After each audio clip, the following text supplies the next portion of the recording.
They shouldn't even be alive. By all logic, by every natural law, these trees should have crumbled centuries ago. Yet here they stand, taller than the Statue of Liberty, older than the Roman Empire, and tougher than your grandma's overcooked meat. These are the coast redwoods, nature's ultimate flex. How do they cheat death for over 2,000 years? Why do scientists call them the lungs of the planet?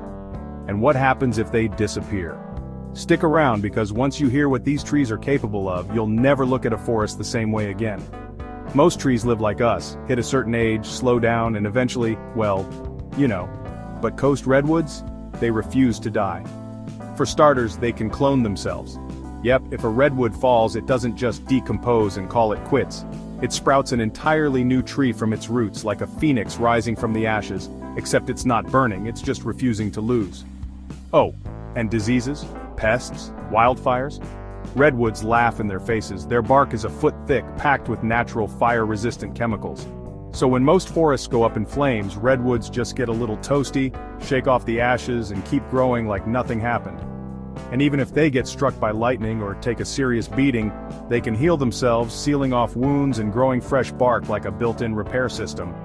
Now let's talk about something that should put every billionaire's carbon offset scheme to shame. Redwoods are carbon-eating machines.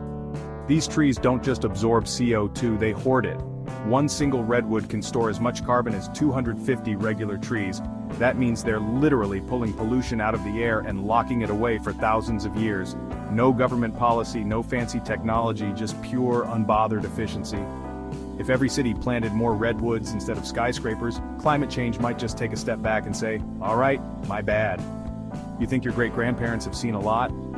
These trees were already towering giants when Jesus was alive.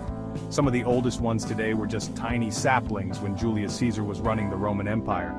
They've survived volcanic eruptions, ice ages, and the rise and fall of entire nations, all without moving an inch. And the wildest part, they're still growing.